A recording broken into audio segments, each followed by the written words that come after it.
Assalamualaikum warahmatullahi wabarakatuh. Alhamdulillah, selalu saja kita memuji Tuhan kita Allah dengan kalimat yang suci, kalimat yang mulia, kalimat yang penuh dengan berkah. Karena memang Allah satu-satunya pencipta segala sesuatunya.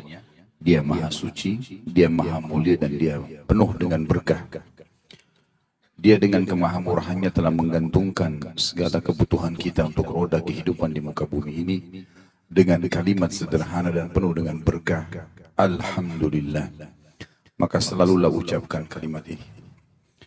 Selanjutnya kita panjatkan kita dengan cinta, penghormatan kepada manusia yang telah diperintahkan oleh Sang Pencipta Allah untuk dicontohi, dijadikan sebagai suri tauladan. Manusia yang telah ditutup dengan diutusnya risalah langit. Semua wahyu telah tercukupkan dengan wahyu yang diterima olehnya. Dan juga Sang Pencipta Allah bersama malaikat yang mengucapkan secara langsung salam hormat kepada manusia terbaik ini. Dan dijadikan ibadah untuk orang-orang beriman.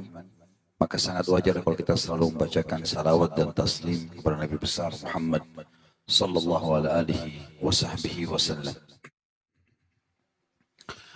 Pertemuan kita ini membedah buku judulnya Kitab Tauhid,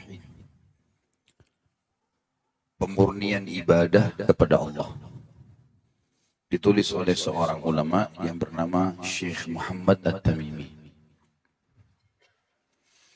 Kitab Tauhid, teman-teman sekalian, Tauhid diambil dari kata-kata wahada yuwahidu, yang berarti mengesahkan. Jadi umumnya kitab ini akan membahas tentang masalah bagaimana seseorang mengenal Tuhannya, kemudian mengesahkannya dalam segala sesuatu. Ketundukan, kecenderungan, cinta, takut. Dan itu adalah pondasi dasar kebahagiaan seorang muslim selama hidup di dunia dan di akhirat. Karena kalau dia sudah mengenal Tuhannya, ternyata apapun yang bisa dijangkau oleh panca inderahnya atau matanya dan tidak bisa dijangkau, semua adalah makhluknya Sang Pencipta Allah. Dan tidak ada bedanya antara kita dengan batu, dengan air, dengan udara, dengan api, dengan tumbuh-tumbuhan, dengan hewan-hewan, dengan langit, dengan bumi, semuanya. Karena kita semua adalah makhluk ciptaan Sang Pencipta Allah yang satu, Esa. Makanya dikatakan Tauhid, pengesahan Allah. Seperti kita mengatakan dalam surah Al-Ikhlas, A'udzubillahi minasyaitonirrajim, Qul huwallahu ahad. Ikrarkanlah Allah itu ahad, Esa. Ahad, Tauhid, sama. Buku ini akan kita bedah dan memang ini merupakan ciri khas pengajian yang kami isi.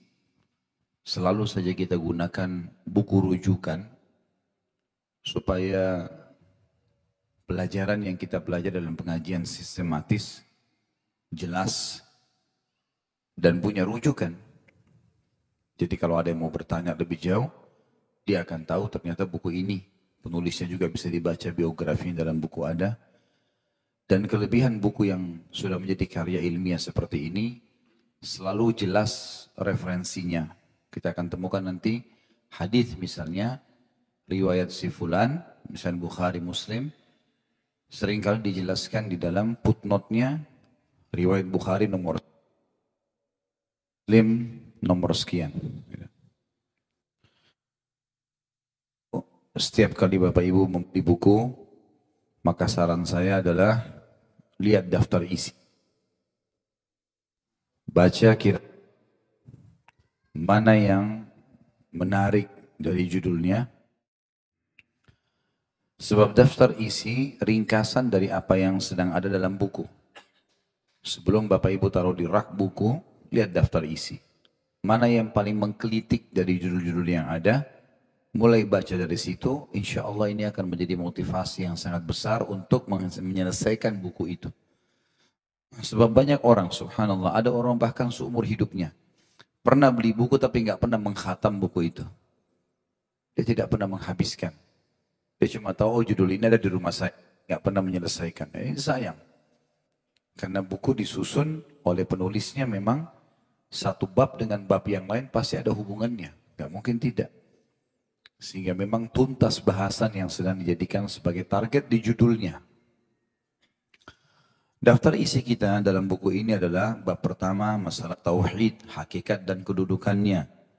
Nanti akan ada bahasan bab kedua keistimewaan tauhid dan dosa-dosa yang diampuni karenanya. Bab ketiga, barang siapa yang mengamalkan tauhid dengan semurni-murninya, maka pasti masuk surga tanpa hisab. Ada keempat, takut terhadap syirik. Lawan tauhid artinya mengisahkan Allah.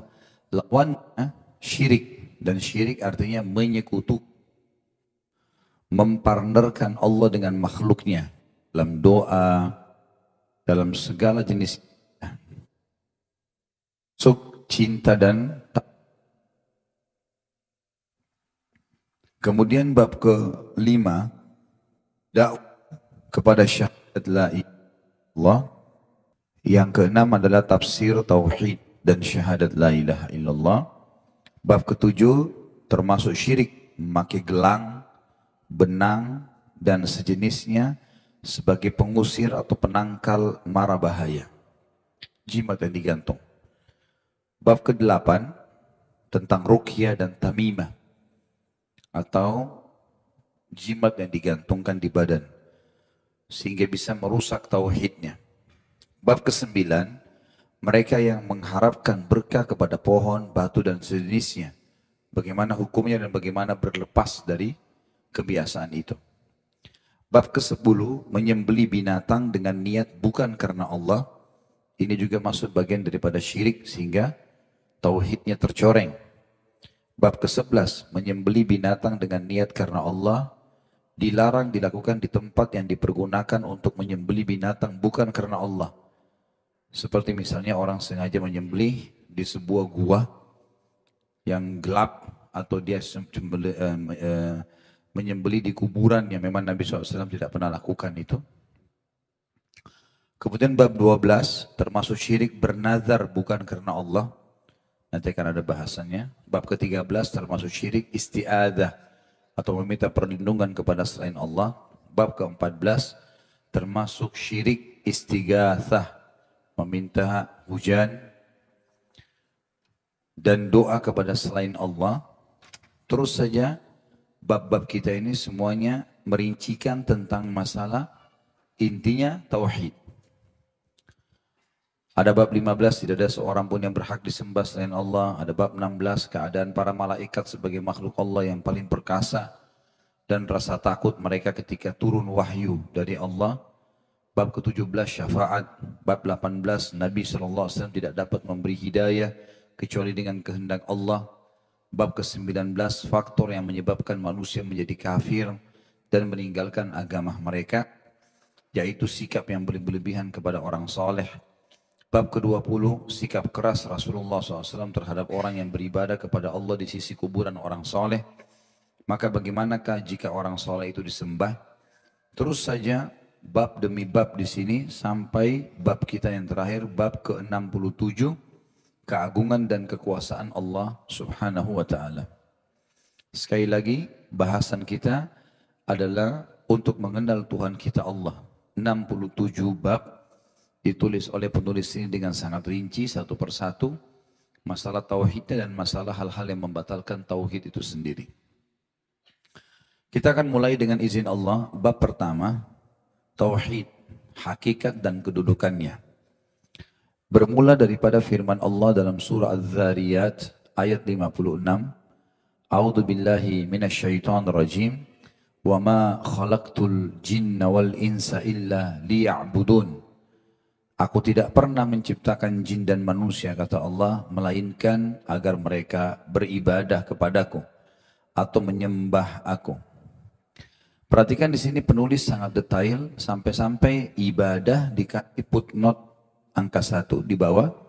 Ibadah ialah penghambaan diri kepada Allah Subhanahu wa Ta'ala dengan mentaati segala perintahnya dan menjauhi segala larangannya. sebagaimana yang telah disampaikan oleh Rasulullah sallallahu alaihi wasallam. Dan inilah hakikat agama Islam. Karena Islam maknanya ialah menyerahkan diri kepada Allah semata-mata yang disertai dengan kepatuhan mutlak kepadanya dengan penuh rasa rendah diri dan cinta. Ibadah berarti juga segala perkataan dan perbuatan baik lahir maupun batin yang dicintai dan diridhai Allah. Dan suatu amal diterima oleh Allah sebagai suatu ibadah apabila diniati ikhlas semata-mata karena Allah dan mengikuti tuntunan Rasulullah sallallahu alaihi wasallam. Kalau kita simpulkan dan digabungkan dari definisi ibadah yang disampaikan oleh para ulama ialah semua niat, semua perkataan dan semua perbuatan yang diperintahkan dan dicintai oleh Allah. Dan syarat agar ibadah diterima kepada Allah, karena memang kita diciptakan untuk ibadah, harus dua terpenuhi, ikhlas karena Allah, bukan karena makhluk. Dan yang kedua harus mengikuti panduan Nabi sallallahu alaihi wasallam. Jadi kalau ada orang ikhlas tapi enggak contohin Nabi, enggak diterima. Dan ikhlas harus pada tempatnya. Kalau ada orang bilang saya mencuri tapi saya ikhlas, enggak diterima. Haram tetap. Saya ikhlas pacaran, haram. Enggak bisa. Saya ikhlas bohong, enggak bisa. Jadi diterima. Karena Nabi SAW larang itu. Ya. Jadi ikhlas harus mengikuti sunnah Nabi SAW. Saya ikhlas sholat. Asar saya kerjakan 8 rakaat. Enggak bisa. Rasulullah contohin 4. Walaupun kita mau 8. Harus mengikuti baginda Nabi SAW. Dan tidak boleh ditambah, juga dikurangi. Karena Nabi SAW tidak meninggal dunia kecuali sudah menyampaikan seluruh ajaran yang telah dibebankan dan diamanahkan kepada beliau.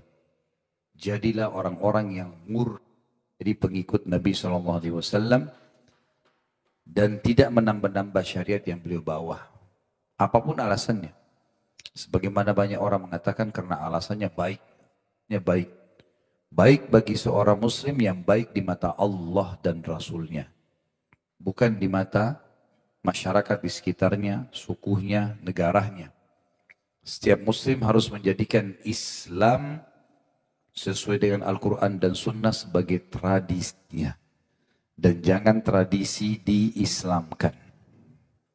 Sudah harus dihapus semuanya. Tradisi suku, tradisi negara, rasis ya, merasa sukunya lebih dari yang lain, sudah habis dalam Islam. Selama syahadat, saudara muslim. Contohnya kalau kita dalam saf sholat, mau tukang sampah, mau presiden, bisa sholat bersebelahan. Mau orang Arab, mau orang Afrika, sama semuanya. Yang kedua beliau angkat dalil surah An-Nahl ayat 36.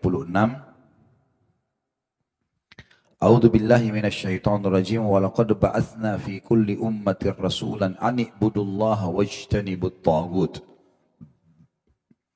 Kata Allah, dan sungguh kami telah mengutus Rasul pada tiap-tiap umat. Semua utusannya Allah, Nabi-Nabi dan Rasul, semuanya menyeru, sembahlah Allah saja. Sembah artinya tunduk, patuh, cinta, dan takut. Kalau Bapak Ibu bilang dalam sholat, iyyaka na'budu, hanya kepadamu kami menyembah. Berarti hanya kepadamu kami tunduk ya Allah. Apa yang kau perintahkan kami kerjakan, yang kamu larang kami tinggalkan. Itu maknanya takut ya, atau sembah. Dan juga masuk dalamnya takut. Allah larang kita tinggalkan. Walaupun seluruh dunia mendukung kita. Karena takutnya kepada Allah mengalahkan takutnya kepada makhluk. Sembahlah Allah saja dan jauhi togut itu.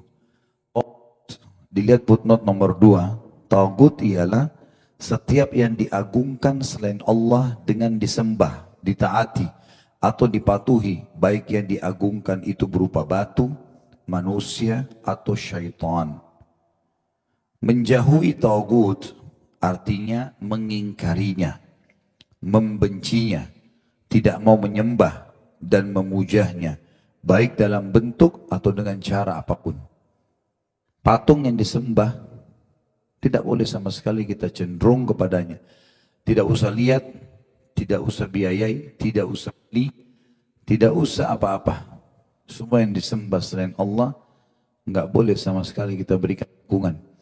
Makanya Nabi SAW waktu membebaskan kota Mekah, selesai sholat, yang paling pertama Nabi lakukan SAW, tawaf di Ka'bah, sambil menyuruh sahabat semuanya mundur.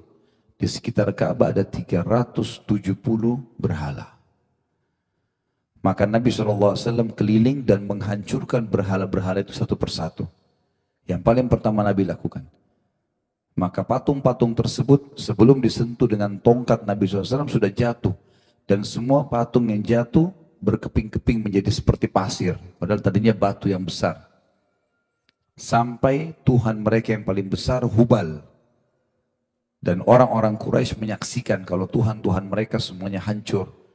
Sambil Nabi SAW membaca ayat, A'udzu billahi minasyaitonir rajim wa qul ja'al haqqu wa zahaqal batil innal batila kana zahuqa. Katakanlah hai Muhammad, kebenaran datang dan kebatilan itu pasti terhapus. Sesungguhnya semua kebatilan pasti akan terkalahkan. Jadi di sini semua yang diseru selain Allah namanya tagut. Apapun itu harus teman-teman tinggalkan.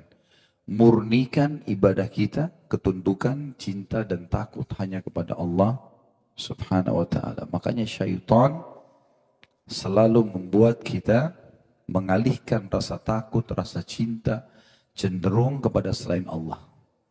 Kalau kita lagi jalan sendirian dekat kuburan, syaitannya akan bisikin supaya kita takut. Padahal mau kuburan, mau kebun, mau lautan, mau padang pasir, buminya Allah. Gak ada apa-apa sama sekali. Murnikan ini. Jangan pernah terganggu. Ada keyakinan tradisi di suku kita, oh kalau ada pohon nangka di belakang rumah berarti ada penjaganya. Oh kalau ada begini berarti ada begitu. Ini khurafat semua. Orang yang memurnikan tauhid tidak ada itu. Semua ini buminya Allah. Dimanapun kita berada, banyak sekali di sekitar kita malaikat yang bertugas mengurus bumi ini. Nanti kita belajar di bab khusus, bab malaikat. Kita akan buktikan malaikat itu ada dan ayat-ayat Al-Quran yang membuktikan mereka ada di sekitar kita. Dan semua bisikan syaitan yang menganggap bahwasanya tempat ini keramat, tempat ini susah, tempat ini berbahaya dan seterusnya, ini waswas syaitan. Tidak benar. Tidak benar. Kalau kita lewat di kuburan, jelas konsep agama kita, kalau kuburan orang muslim, mereka menjadi taman dari taman surga. Dan kalau orang kafir, maka lubang dari lubang neraka. Tidak ada hubungannya sama sekali, suaranya bisa keluar, pocongnya bisa keluar. Ya, seperti sering digambarkan di film-film kita, kuburan terbuka, pocong keluar, ketuk-ketuk rumah orang minta makanan. Ya. Ini dusta semua. Kalau memang betul, pasti kakek-kakek kita sudah datang ke rumah kita semuanya. Ada yang pernah kedatangan pocong kakinya? Tidak ada semuanya. Khurafat dari syaitan. Dan makin kita memurnikan tauhid, maka makin tenang hidup. Tahu semua ini adalah punyanya Sang Pencipta Allah. Dalil yang ketiga yang diangkat oleh penulis adalah surah Al-Isra ayat 23 sampai 24. A'udzu billahi minasyaitonir rajim. Wa qadha rabbuka alla ta'budu illa iyyahu wa bil walidaini ihsana imma yablughanna 'indakal kibara ahaduhuma aw kilahuma fala taqul lahumu uffin wa la tanharhuma wa qul lahumu qawlan karima wakhfid lahuma janaha adh-dhulli minar rahmati wa qur rabbirhamhuma kama rabbayani shaghira. Dan Tuhan kalian telah menyeru dan memerintahkan supaya kalian jangan pernah menyembah selain Dia. Ingat kata-kata sembah tadi, tunduk, patuh, takut, cinta, tidak perlu kecuali kepada Allah. Dan hendaklah kamu berbuat baik kepada ibu bapakmu dengan sebaik-baiknya, atau ibu bapak kalian. Jika salah seorang di antara keduanya atau kedua-duanya sampai berumur lanjut dalam pemeliharaan kalian, Maka sekali-kali janganlah kalian mengucapkan atau mengatakan kepada keduanya perkataan nanti aja, ibu ini, ayah ini. Ya. Itu tidak boleh diucapkan. Dan ini kalimat yang paling sederhana, yang mudah semua orang ucapkan dan semua suku memahaminya. Dan janganlah kamu membentak atau kalian membentak mereka berdua dan ucapkanlah kepada mereka berdua perkataan yang mulia. Dan rendahkanlah diri kalian terhadap mereka berdua dengan penuh kesayangan atau kasih sayang. Dan ucapkanlah, wahai Tuhanku, kasihanilah mereka berdua sebagaimana mereka berdua telah mengurusku atau mendidikku dari waktu aku masih kecil. Tapi saksi bahasan kita potongan ayat pertama. Kita tidak sedang membahas masalah bakti kepada orang tua. Tapi Allah mengatakan, dan Tuhan kalian telah memerintahkan supaya kalian jangan menyembah selain Dia. Jangan pernah takut, jangan pernah tunduk, jangan pernah cinta, ya, kecuali kepada Allah. Selanjutnya surah An-Nisa ayat 36. Allah subhanahu wa ta'ala juga berfirman, A'udzu billahi minasyaitonir rajim, wa'budullaha wa la tusyriku bihi syai'a. Sembahlah Allah dan jangan kalian mempersekutukannya dengan sesuatu pun. Jangan pernah berbuat syirik. Nanti kita akan bahas ada bab khusus masalah syirik. Syirik artinya menyekutukan Allah, dan syirik ada dua macam ya. Ada syirik besar, ada syirik kecil. Kalau syirik besar, seperti teman-teman sekalian ada orang yang berdoa kepada selain Allah, menyembelih untuk selain Allah. Ya. Saya tahunya di sini rata-rata teman-teman dari Sulawesi. Saya waktu itu sekitar 12-13 tahun masih di Makassar, ngisi pengajian di salah satu masjid di pinggir jalan raya. Rupanya yang bangun masjid seorang pengusaha, orang Bugis yang punya kapal, sering jual kayu ya dari Kalimantan ke Jawa dan seterusnya. Setelah saya jelaskan bab syirik, dia mengatakan, Ustaz, sudah tahu belum di pelabuhan sini, bicaranya lingkup di Makassar, pelabuhan sini ada perbuatan masuk syirik atau enggak? Saya bilang apa itu Pak? Dia bilang kalau ada orang yang baru mau nurunkan kapal baru di laut, maka mereka potong kambing. Terus kambingnya diapain saya tanya? Bukannya dikasih anak yatim sebagai tanda syukur kepada Allah, bukan. Bukan bab sedekah. Tapi mereka sembeli lalu utuh kambing itu dilempar di lautan. Waktu ditanya atau saya tanya untuk apa? Dia bilang supaya kapalnya nggak diganggu oleh penjaga laut. Ini menyembelih untuk selain Allah, walaupun dia baca Bismillah.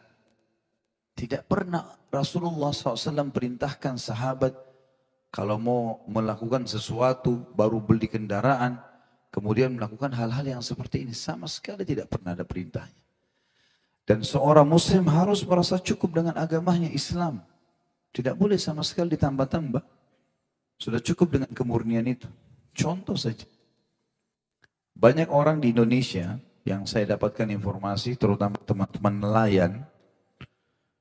Saya pernah datangi salah satu wilayah di Indonesia, tidak usah saya sebutkan kotanya. Hanya yang penting kita ambil pelajaran darinya. Mereka tanya, kalau seandainya nelayan-nelayan di wilayah kami ini seringkali kalau Ramadan mereka libur. Karena bulan orang-orang Muslim. Mereka nggak mau mancing. Tapi setelah Idul Fitri, sebelum memulai memancing lagi, mereka suka kasih sesajen ke lautan. Bawa buah-buahan, masakan ayam, apalah daging sapi. Dibuatin kapal-kapalan, dimasukin, dialirkan di atas lautan.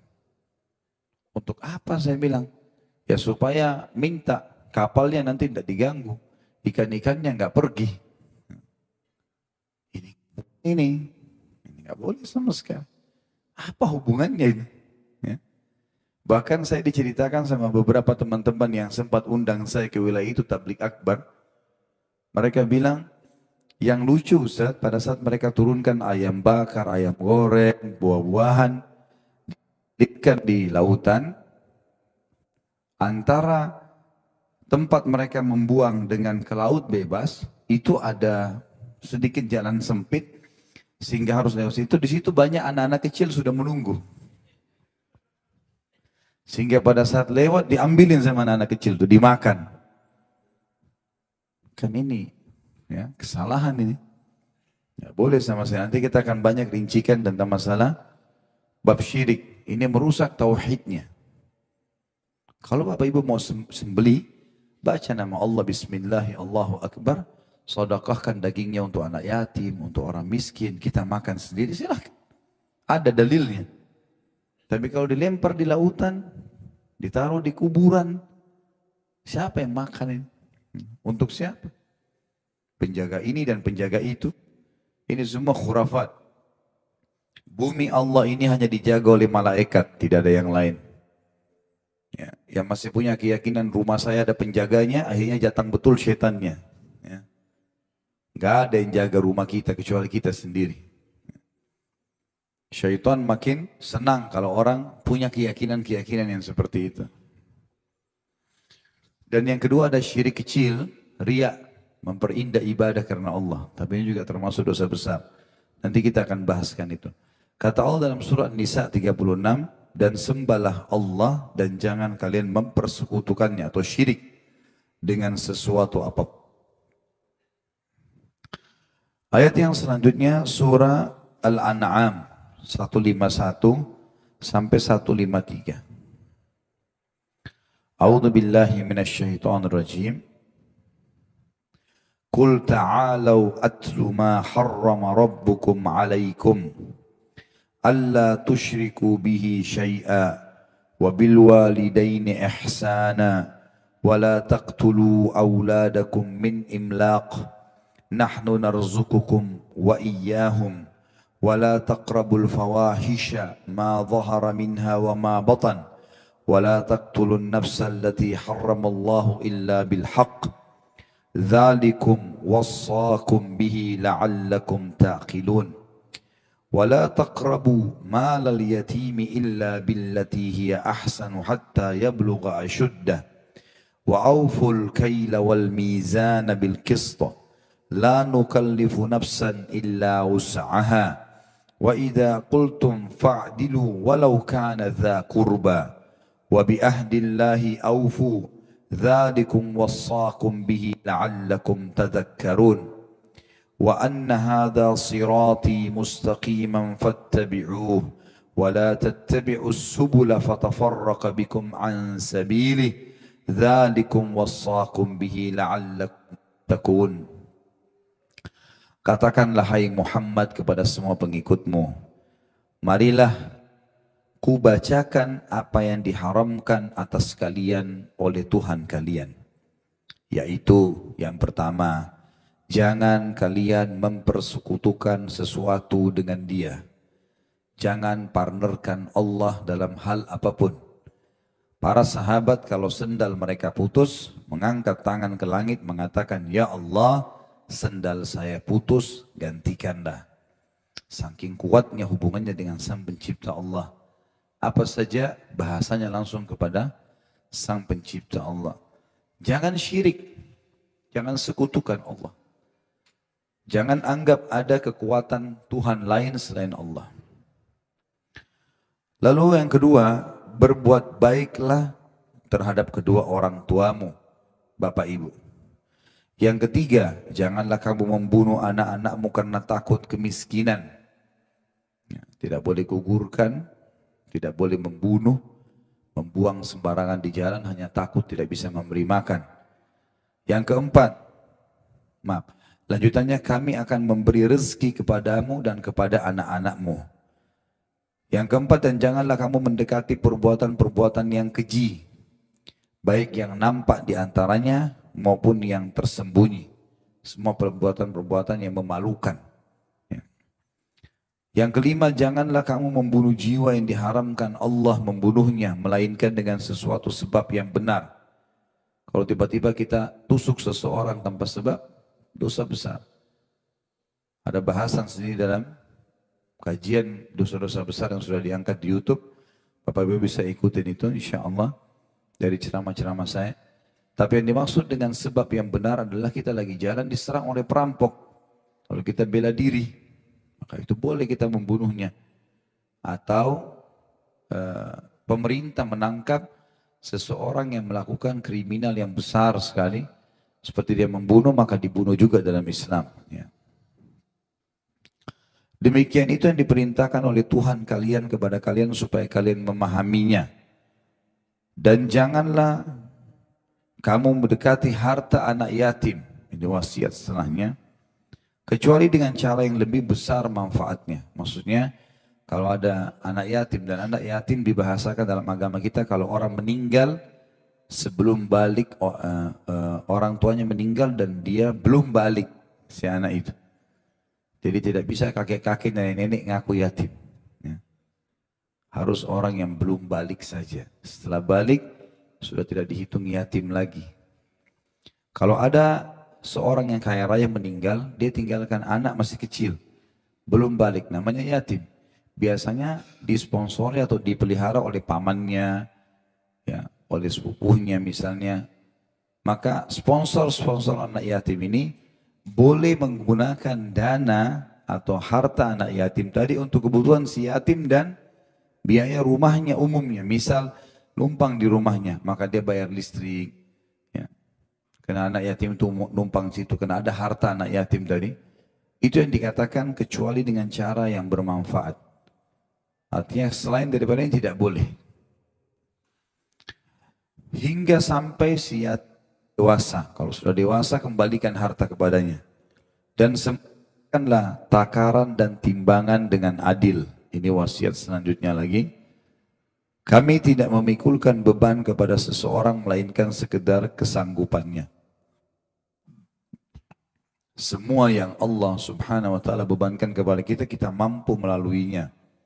Enggak ada yang kita tidak mampu. Dan apabila kamu berkata, maka hendaklah kamu berkata adil, kendati pun dia adalah kerabatmu. Dan penuhilah janji-janji Allah. Yang demikian itu diperintahkan Allah kepadamu atau kepada kalian agar kalian ingat. Dan bahwa yang kalian perintah, yang kami perintahkan ini adalah jalanku, kata Allah, yang lurus. Maka ikutilah jalan itu dan janganlah kalian mengikuti jalan-jalan yang lain. Karena jalan-jalan yang lain akan mencerai-beraikan kalian dari jalannya Allah. Yang demikian itu diperintahkan Allah kepada kalian agar kalian bertakwa. Saksi bahasan kita adalah potongan pertama. Diharamkan atas kalian mempersekutukan sesuatu dengan Allah.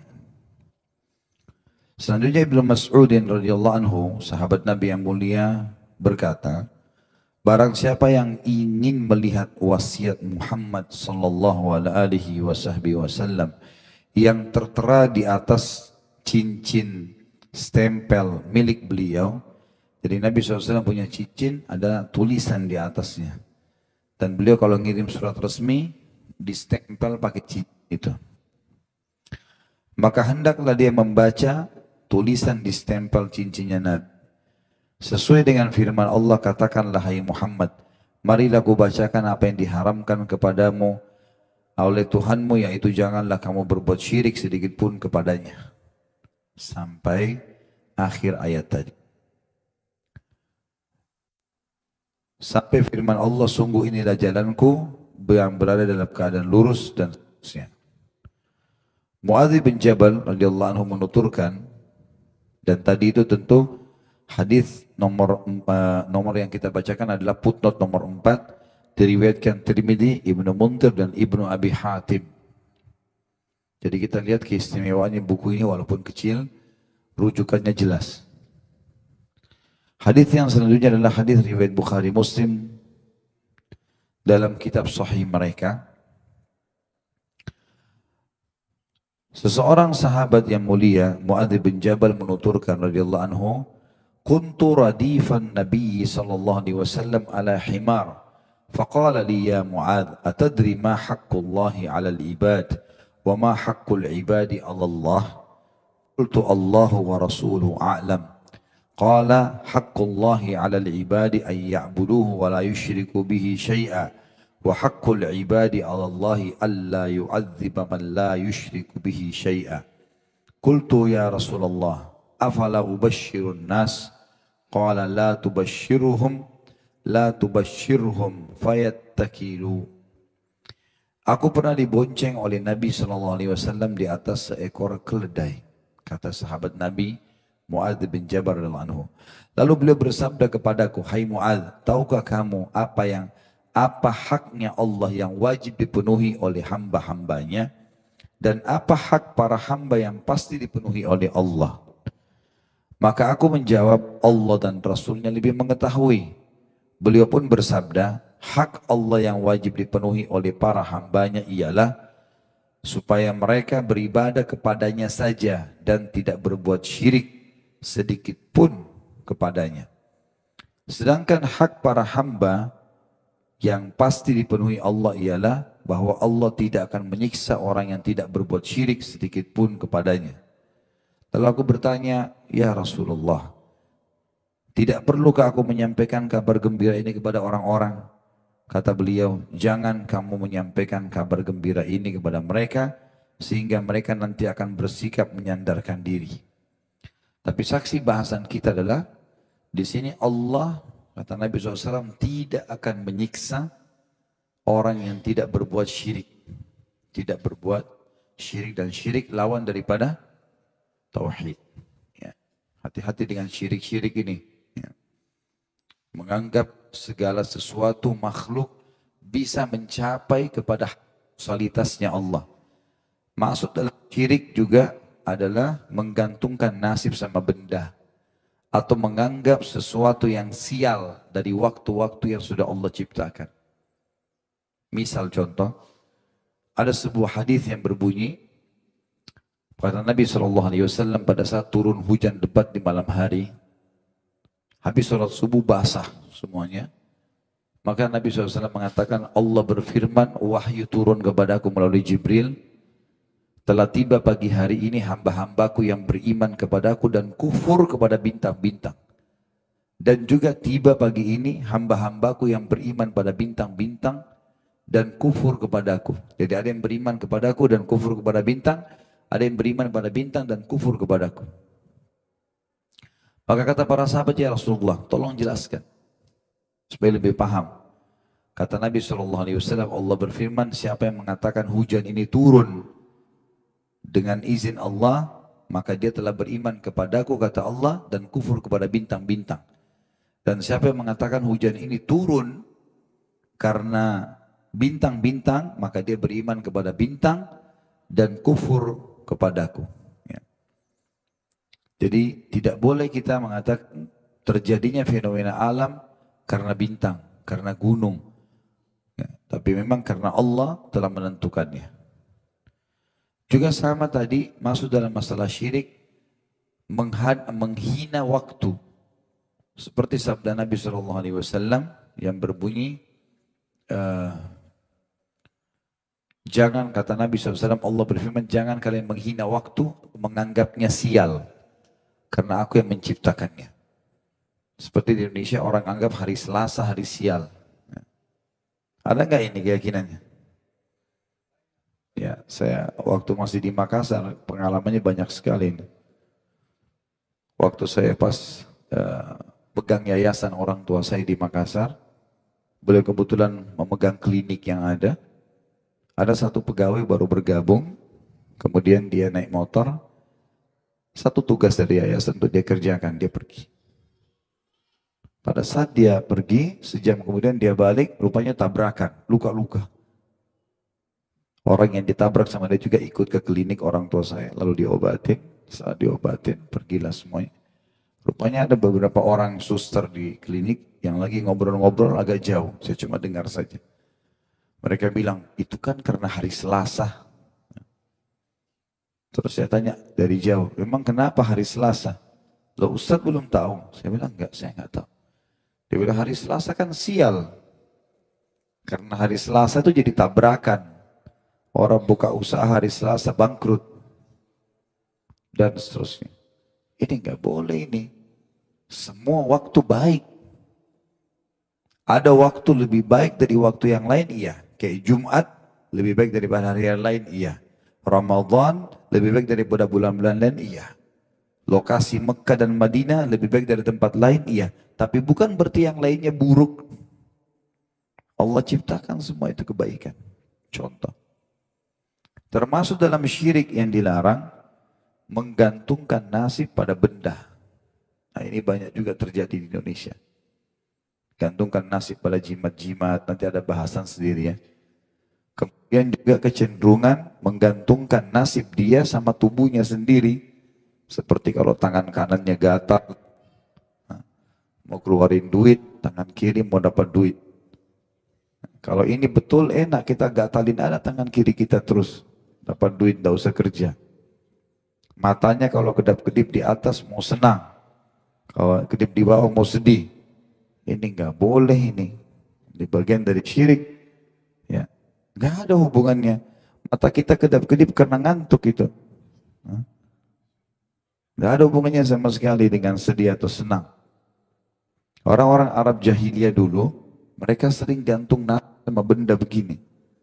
Mereka biasanya cabut bulu merpati, ditulis. Misal dia kalau mau safar, ditulis bulu pertama, safar. Bulu kedua, tidak safar. Bulu ketiga tidak ada tulisannya. Ditaruh dalam sebuah kotak, lalu kemudian dia tidak lihat, dia acak sama dia, diambil. Kalau keluar tulisan safar, berarti dia akan aman di jalan. Apa hubungannya dengan dia aman dengan bulu merpati? Tapi begitu tradisi jahiliyah dulu. Kalau keluar bulu yang tertulis tidak safar, maka kalau dia paksakan pergi dia akan celaka. Kalau keluar bulu yang tidak ada tulisan, dia harus mengulangi supaya keluar satu dari dua bulu yang pertama. Atau cara lain, mereka kalau mau safar, dia berdiri di pintu gerbang kotanya. Misal arahnya dia ke barat atau ke timur. Kalau arah dia ke barat, dia lepas burungnya. Kalau burung itu terbang ke arah barat, berarti dia akan selamat. Kalau terbang ke arah lawannya kiri, timur, berarti dia akan celaka. Ini namanya tatayyur. Menggantungkan nasib pada benda-benda ini. Tidak ada hubungannya sama sekali. Kandungan bab ini, dan kita tutup dengan ini tentunya, ada banyak sekali pelajaran yang bisa diambil. Kurang lebih Syekh Muhammad ini menyebutkan 24 poin penting kandungan bab ini. Dan setelah ini kalau ada yang mau bertanya silahkan ditulis di kertas. Insya Allah kita akan jawab bila sesuai dengan tema. Yang pertama, hikmah diciptakannya jin dan manusia oleh Allah Subhanahu wa ta'ala. Hikmahnya adalah untuk ibadah, untuk tunduk. Kita tinggal nikmati. Halal sudah jelas, haram sudah jelas. Perintah sudah jelas dengan janji-janjinya, larangan sudah jelas dengan ancamannya. Yang kedua, ibadah adalah hakikat tauhid. Ibadah, cinta, semua niat, definisinya semua niat, semua perkataan, semua perbuatan yang dicintai dan diperintahkan oleh Allah. Ibadah adalah hakikat tauhid. Kalau semua niat kita, semua perkataan, semua perbuatan kita lakukan, semua yang diperintahkan dan dicintai oleh Allah, berarti kita sudah bertauhid. Karena pertentangan yang terjadi antara antara Rasulullah SAW dengan kaum musyrikin adalah dalam bahasan bab tauhid ini. Yang ketiga, barang siapa yang belum melaksanakan tauhid ini, belum mengisahkan Allah, masih banyak perbuatan syiriknya, maka ia belum beribadah atau menghamba kepada Allah. Disinilah letak pengertian firman Allah Subhanahu wa taala surah Al-Kafirun ayat 3. A'udzu billahi minasyaitonir rajim wala antum 'abiduna ma'abud. Dan kamu bukan penyembah Tuhan yang aku sembah. Jadi surah Al-Kafirun ada sebab turunnya ya. Pernah ada orang datang kepada baginda Nabi SAW sambil berkata, hai Muhammad, supaya adil Mekah kita bagi dua saja. Kata Nabi SAW, bagaimana ceritanya itu? Dia bilang, sehari kami sembah Tuhanmu, sehari kamu sembah Tuhan kami. Supaya adil. Kata Nabi SAW, gak bisa. Lalu mereka negosiasi lagi, hai Muhammad, sehari buat Tuhan kami, sepekan buat Tuhanmu. Kalau orang berpikir ringkas, tidak apa-apalah ikut sembah-sembah berhala, ya ikut wirid-wiridnya, zikir-zikir mereka, ya. Kalau satu minggu mereka beribadah pada Allah, Nabi bilang nggak bisa. Mereka negosiasi lagi, wahai Muhammad, kalau begitu sehari buat kami, sebulan buat kamu. Kata Nabi SAW, nggak bisa. Baik, sehari buat kami, setahun buat kamu, wahai Muhammad. Nabi bilang nggak bisa. Terakhir, sekali buat kami, sembah Tuhan kami, ikuti ritual-ritual kami sehari saja. Kami sembah seumur hidup. Kami jadi muslim seumur hidup. Kata Nabi nggak bisa. Sehari atau sesaat tidak kita buat musyrik. Jembah-jembah beranggal Allah, ini nggak mungkin.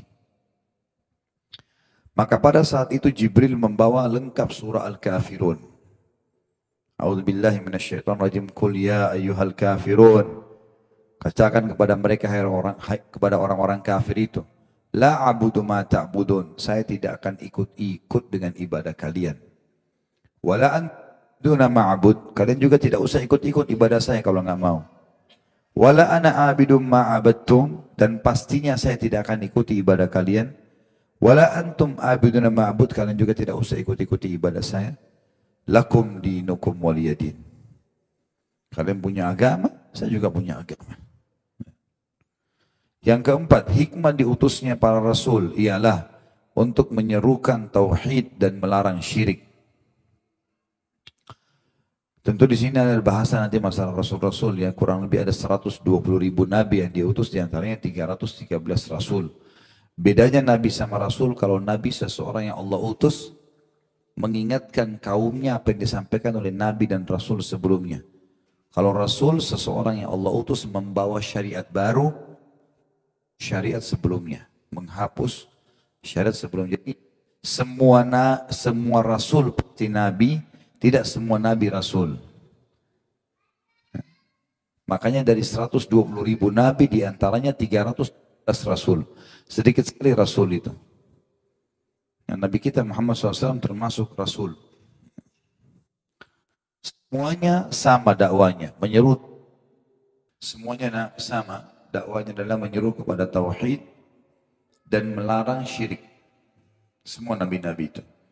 Yang kelima, pengutusan Rasul telah mencakup seluruh umat. Maksudnya adalah semua umat di muka bumi ini sebenarnya sudah datang kepadanya Rasul. Tapi tentu ada yang belum kita tahu ceritanya. Karena kita hanya disebutkan dari 120.000 nabi, itu 25 nabi dan Rasul. Itu pun masih banyak di antara umat Islam yang belum hafal namanya dan belum tahu kisahnya. Padahal cuma 25. Bagaimana kalau Allah suruh kita hafal 125.000 nasul, 120.000 nabinya ini. Kemudian yang keenam, bahwa ajaran atau tuntunan para nabi adalah satu, yaitu tauhid, pemurnian ibadah kepada Allah. Yang ketujuh, masalah besar yaitu bahwa ibadah kepada Allah tidak akan dapat terwujud dengan sebenar-benarnya kecuali dengan mengingkari tagut, artinya yang disembah selain Allah. Kita harus pungkiri kalau mereka itu bukan Tuhan. Dan inilah pengertian firman Allah yang maha tinggi dan maha pemurah dalam surah Al-Baqarah 256. A'udzu billahi minasyaitonir rajim. Faman yakfur bit-taghuti wa yu'min billahi faqad istamsaka bil urwatil wuthqa. Al-ayat. Barang siapa yang ingkar kepada tagut dan beriman kepada Allah, maka sesungguhnya ia telah berpegang kepada buhul tali yang amat kuat.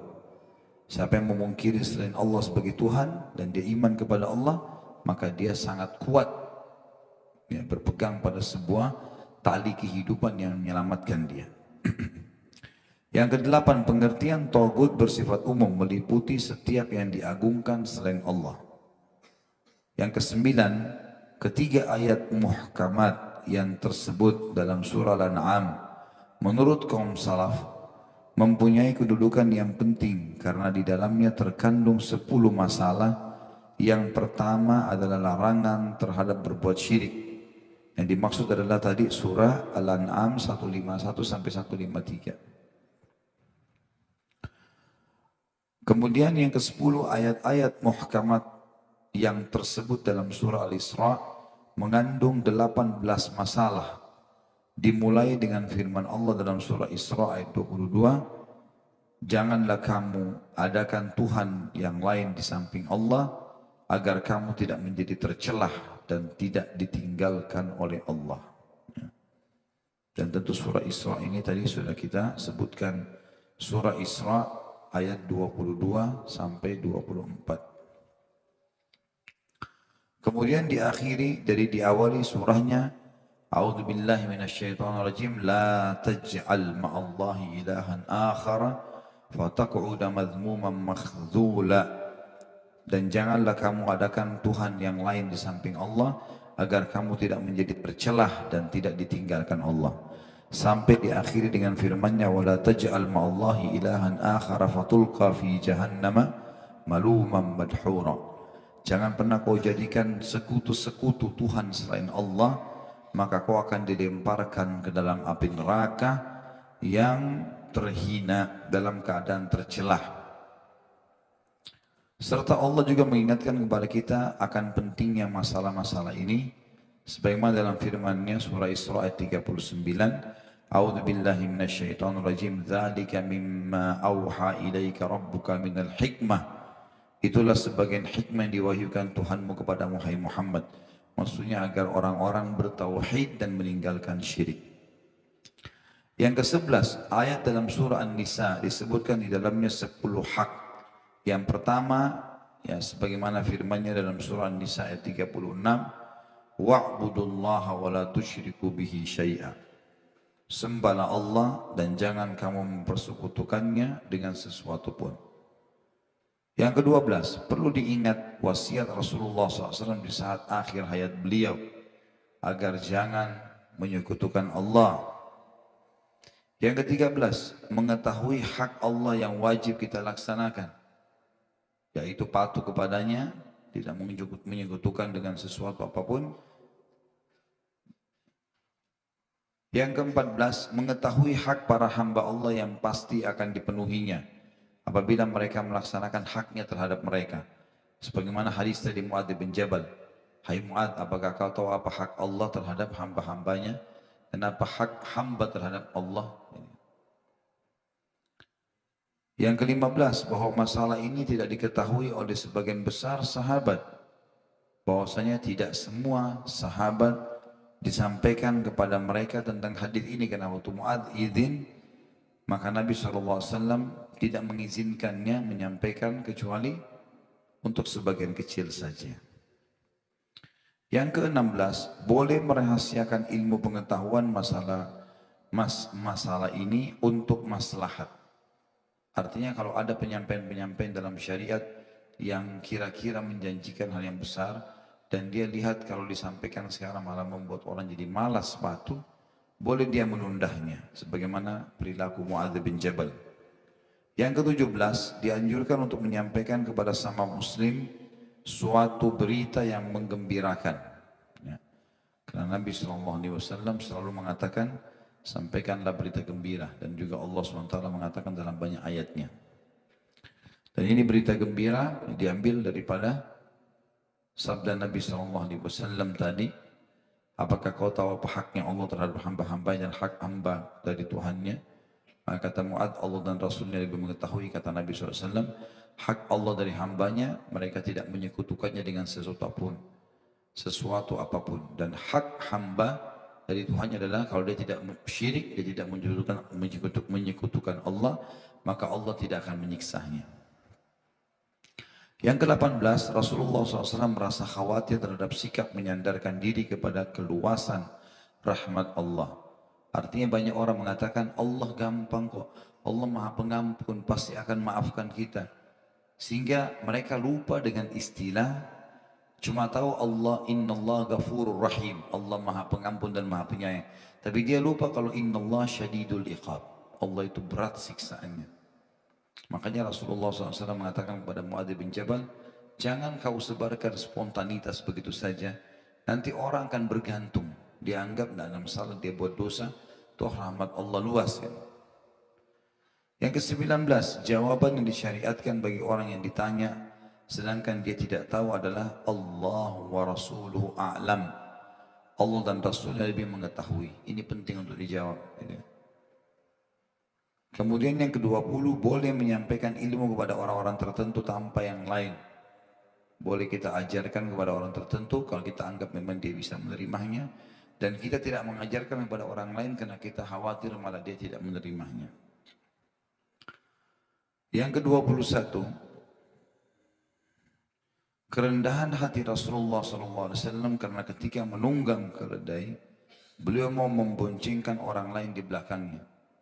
Artinya ini hadis diambil tadi waktu Muadz bin Jabal dibonceng oleh Nabi SAW. Dan ini merendah, bentuk merendah. Yang ke-22, boleh memboncengkan seseorang di atas binatang jika binatang itu kuat.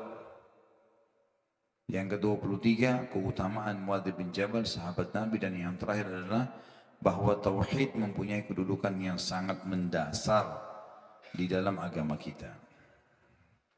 Jadi insya Allah pertemuan akan datang nanti kita akan lanjutkan bab kedua, keistimewaan tauhid dan dosa-dosa yang dapat diampuni karenanya. Baik, insya Allah kedepannya kita akan lebih dalam membahas masalah tauhid ini, dan ini masih baru bab pertama kita. Insya Allah beberapa bab ke depan semuanya membahas masalah itu, dan insya Allah dijamin dengan izin Allah setiap kali makin kental kita pelajari tauhid maka makin tentram hati, dan hanya bergantung kepada satu zat yang maha hidup, tidak akan pernah mati, Allah subhanahu wa ta'ala.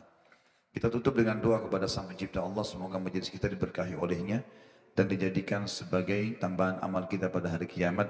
Semoga semua amal yang pernah kita kerjakan diterima dengan kemahamurahannya. Semoga semua dosa yang pernah kita kerjakan diganti menjadi pahala juga dengan kemahamurahannya. Semoga Indonesia dijadikan yang makmur, tentram, kembali kepada agama Allah. Semua muslimin di bawah bendera ukhuwah Islamiyah, persaudaraan dalam Islam, dan juga mereka beribadah sesuai dengan wahyu Al-Quran dan Sunnah. Dan semoga Indonesia diberikan pemimpin-pemimpin muslim yang saleh, yang baik, yang kembali kepada Al-Quran dan Sunnah. Semoga saja saudara-saudara kita di Palestina, di Syria, di Yaman, di Irak, di Myanmar, di Ahsa, dimanapun mereka berada sedang tertindas, semoga Allah ikhlaskan niat mereka, terima para syuhada mereka, muliakan Islam di tangan mereka dan tangan kita semua, dan semoga Allah partisipasikan kita bersama mereka di pahala, baik dengan doa, dengan harta, dan juga dengan jiwa kita. Dan semoga Allah dengan kemahamurahannya menyatukan kita semua di surga firdausnya tanpa hisab, sebagaimana ia satukan kita di majlis ilmu yang mulia ini. Kalau ada benar dari Allah, kalau salah dari saya mohon dimaafkan. Subhanakallahumma bihamdika asyhadu an la ilaha illa anta astaghfiruka wa atubu ilaik. Wassalamualaikum warahmatullahi wabarakatuh.